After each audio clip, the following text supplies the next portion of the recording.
Bu mərkəz nöqtəsi ilə bax bu yan hissəni birləşdiririk. Düz xətlə, xəttkeşlə iki tərəfə də. Bax burada bu soklar alınır, bax xəttlər, bax bu 4 dənə fikir verirsiniz. Bunların da yarısını tapırıq. Bax bunların da. Əlim sürüşüb, biri böyük, bir balaca düşüb, amma xəttkeşlə işləyəndə hamısı bərabər alınmalıdır. İndi bax nə edirəm? Tapdığım həmin mərkəz nöqtələrindən buradan 1 sm, buradan 2 sm, buradan da 2, buradan da 2 düşdü və nöqtələri tapdım. Bax, buradan başlayıram çəkməyə. Gətirirəm, tapdığım birinin üstündən keçdimmi? Gəldim kəsmə nöqtəsinə, qalxıram yuxarı.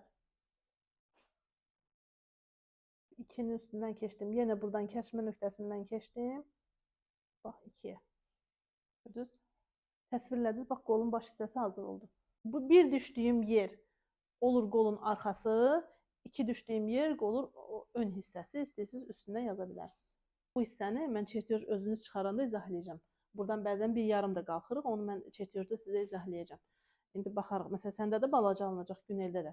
Sizdə amma 2 ilə yaxşı olacaq. Əslində bu sadə qoldur. Mən sizə bütün qolları izah edəcəm. Siz hələ ki sadəni kəsmişik, bunu biçək. Sonra o birisi dərsdə bütün qollar axı fərqlidir. Puşnu var, nə bilim büzməli var, ətəyi büzməli var. Onların hamısının çertyozunu gələn dərs verərəm sizə. İndi sadəni biçək, təsviriniz yaransın. Ondan sonra mürəkkəbləri izah edərəm. Hələ ki bunu biçək.